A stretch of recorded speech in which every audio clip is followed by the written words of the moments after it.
오늘 29장부터는 모세의 세 번째 설교에 해당합니다. 오늘 1절에 이렇게 시작합니다. 호렙에서, 그러니까 시내산에서라고 시작하는 거죠. 시내산에서 이스라엘 자손과 세우신 언약 외에, 그러니까 이스라엘 백성과 출애굽하면서 그 원조 멤버들이죠. 그 출애굽할 때 함께 나왔던 그 사람들과 시내산에서 하나님의 그 십계명을 받았을 때 세웠던 언약 외에, 지금 여기서는 이제 모압 평지에서 이제 출애굽한 2세대들과 함께 하나님의 말씀을 다시 기억하게 하고 생각나게 하는 이야기를 하고 있습니다. 그래서 모압 땅에서 이제 그들과 세우신 언약의 말씀은 이러하니라 라면서 시작합니다. 모세가 2절입니다. 모세가 온 이스라엘을 소집하고 그들에게 이르되 여호와께서 애굽 땅에서 너희의 목전에 바로와 그의 모든 신하와 그의 온 땅에 행하신 모든 일들을 너희가 보았나니, 이들이 어렸을 때 19세 이하 때 그의 어머니들이 어떻게 허겁지겁 나왔는지 이것을 본 자들이 있죠. 그리고 그 큰 시험과 이적과 큰 기사를 내 눈으로 보았느니라. 3절에 나와 있는 큰 시험과 이적과 큰 기사는 애굽에서의 10가지 재앙들을 이야기하고 있습니다. 그들이 어렸지만 그 기억들이 있는 자들이 있습니다. 이것들을 보았다. 그러나 4절이 중요한데요.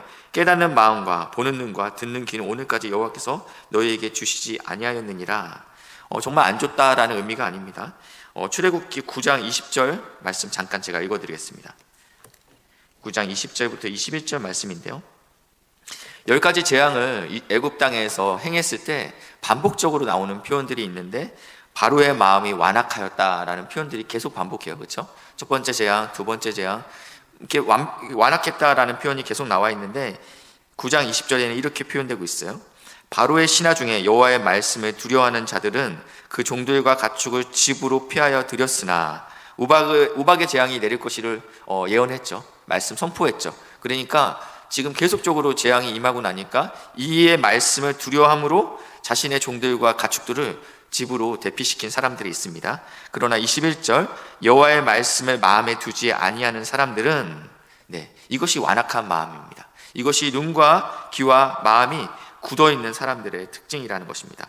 하나님께서는 놀라운 이적들을, 기적들을, 큰 시험과 큰 기사들을 내 눈에 보였지만 말씀을 심상히 여기지 않았다라는 표현입니다. 그런데 하나님께서 이렇게 완악했다, 너희의 마음이 강팍했다라고 이야기합니다. 그리고 오늘 본문 5절에는요, 주께서 40년 동안, 그럼에도 불구하고 주께서 40년 동안 광야에서 인도하셨다라고 표현하고 있습니다. 밤에는 불기둥으로, 낮에는 구름기둥으로. 저희가 아무것도 없는 땡볕에 있으면 굉장히 지옥과 같지 않습니까? 근데 하나님께서 한결같이 40년간 변함없이 불기둥과 구름기둥으로, 그리고 만나와 메추리로 먹이시면서 누가 하나님이신가, 누가 나를 먹이시는 분이신가, 누가 진짜 나를 공급하시는 분인가를 계속적으로 체험했습니다. 6절에 보시니까 너희에게는 떡도 먹지 못하면 포도주나 독주를 마시지 못하게 하셨으면, 근데 광야에서 부족한 것은 분명히 있었습니다. 떡은요, 곡물을 재배하고 나서 그 가루로 떡을 만들 수 있지 않습니까? 포도주나 독주도 마찬가지예요. 포도 농사를 짓고 거기를 인해서 나오는 것들이죠. 그러니까 인간의 수고와 애씀이 들어간 생산물들은 먹지 못하였다. 그래서 이것을 통해서 하나님께서는 공급하시고, 또한 제안을 통해서 당신이 누구신지에 대해서 드러내셨다라고 표현하고 있다는 것입니다. 오늘 그 6절에 나와 있는 떡도 먹지 못하고 포도주나 독주를 마시지 못하게 하는 것들은 인간의 애씀과 수고하심이 들어가는 산물들입니다.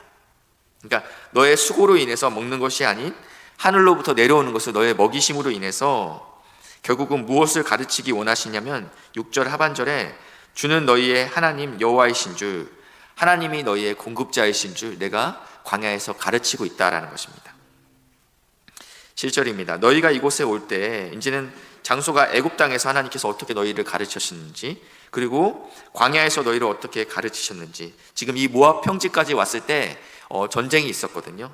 요단강 동쪽, 하나님이 약속하신 땅이 아니었어요. 그래서 내가 이 땅을 그냥 지나가겠습니다, 이 땅에서 발생하는 통행세를 내겠습니다, 마시는 물세를 내겠습니다, 이렇게 말했음에도 불구하고 요단강 동편에 있는 그 자손들이, 그 바산한 옥과 헤스본 왕 시온이 이것을 허락하지 아니했어요. 그래서 이들과 맞서 싸울 수밖에 없었죠. 근데 하나님께서 이 전쟁을 통해서, 내가 너희들 군사가 아니었잖아요. 그냥 종으로 살고 있던 이스라엘 백성들이 지금 이 전쟁에서 승리하였습니다. 누가 너희를 승리하게 하는지, 누가 너희를 먹이게 하는지 하나님께서 계속적으로 이스라엘 백성들에게 가르치고 있습니다. 그러니까 9절에 이렇게 얘기하죠. 그런즉 내가 이렇게 너희를 먹이지 않았냐? 내가 너희를 이렇게 승리하게 하지 않았냐? 그런즉 너희는 이 언약의 말씀을 지켜 행하라. 그리하면 너희가 하는 모든 일이 형통할 것이다. 역사를 보아라, 기억하라. 하나님의 애굽에서, 광야에서, 요단강 동편에서 어떻게 너희를 먹이시고, 그리고 너희가 심지 아니한 것들을 어떻게 거두게 하시는지, 너희의 능력이 아닌 하나님의 능력으로 어떻게 전쟁에서 이기게 하는지 기억해라, 기억해라, 기억해라. 반복적으로 말씀하고 있습니다.